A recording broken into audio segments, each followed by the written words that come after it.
Baby, don't hurt me no more.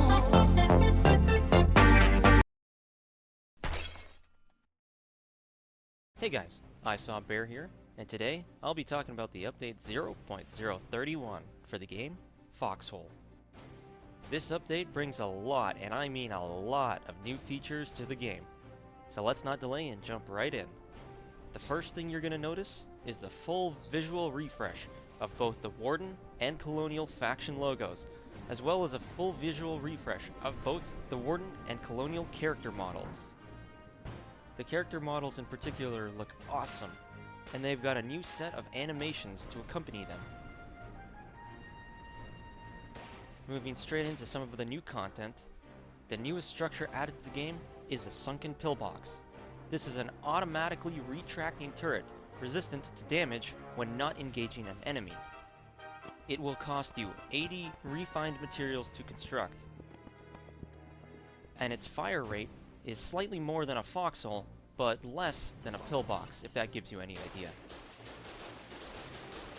The next big change is a new resource known as Sulfur. Sulfur can be refined into explosive materials at a manufacturing plant. Some things about mining sulfur. It can be mined with both a hammer and a sledgehammer. Each sulfur node contains roughly 100 sulfur. And sulfur nodes take a long time to respawn, so these will definitely be hotly contested areas on the maps from now on.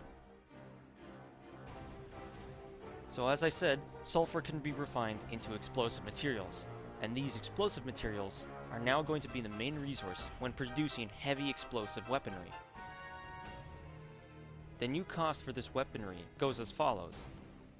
For RPG shells, it will take 120 explosive materials and 60 basic materials to produce a stack of 15 shells. For sticky bombs, it will take 100 explosive materials and 50 basic materials to produce a stack of 10 bombs. And for mortar shells, it will take 120 explosive materials and 60 basic materials to produce a stack of 15 shells.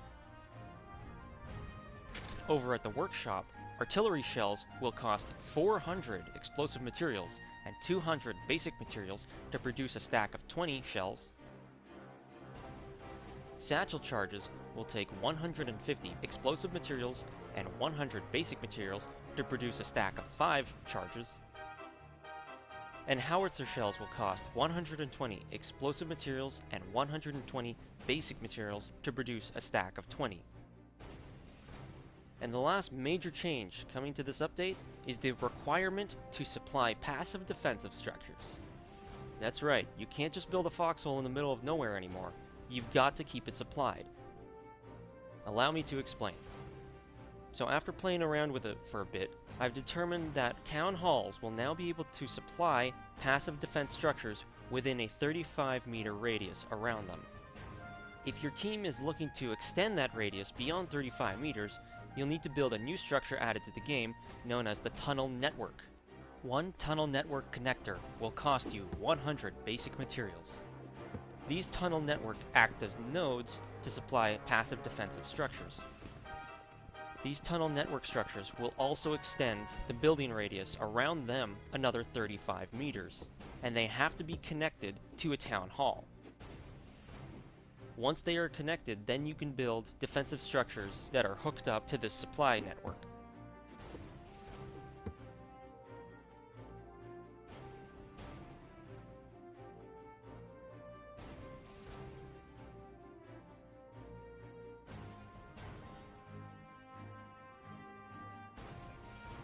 Let's look at it from the map for a second.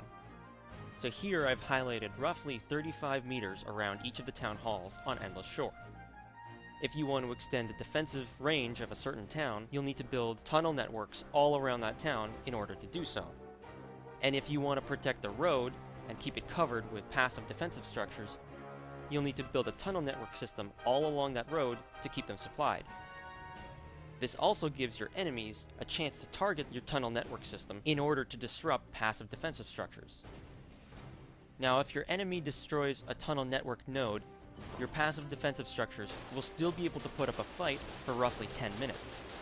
However, after that 10 minutes, structures such as pillboxes, foxholes, gun turrets, bunkers, and sunken pillboxes will run out of resources and won't be able to continue the fight.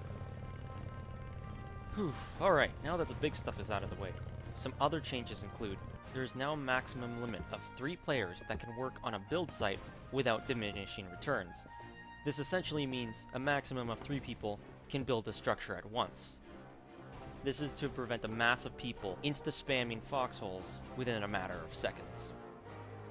Foxholes, pillboxes, gun turrets, and sunken pillboxes are now hidden by line of sight for enemies, much like how soldiers are. Joining a faction that has 15 or more players than the other side will not be allowed in all cases now, not just World Conquest.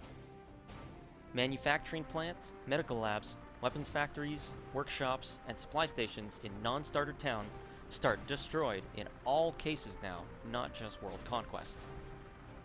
And the Endless Shore has seen some redesigns. These are most notable around Brackish Point, Tuatha Island, and Woodbind. Some gameplay balances include pillbox costs have changed from 125 to 115 basic materials. Outpost costs have increased from 350 to 450 basic materials. Frag grenade damage radius has increased by 22%. The minimum range on the mortar has increased by 200%, and the maximum range has been increased by 30%. This basically means that a mortar will now only be able to fire between 45 meters and 65 meters ahead of it. The mortar also now requires Tech Level 3, and by extent, the armory can now be upgraded to Tech Level 3. This is just to prevent people from getting mortars way too early in the game. There's been a 50% reduction in the chance to yield tech parts. Previously this was only for World Conquest mode, but it's now in effect for all modes of the game. There's a forward-facing arrow for the direction of chain link fence when you're building them. This is to help with later on building the bunkers in the right direction. And players that are dealing an excessive amount of friendly fire damage are identified in the chat log. Oh, and this one's been a long-standing request from the community. Hammers and pistols can now be stockpiled. There were a few other bug fixes along the way, but I'll save that for the patch notes down below. Whew! Wow, we got through that, eh? Not bad.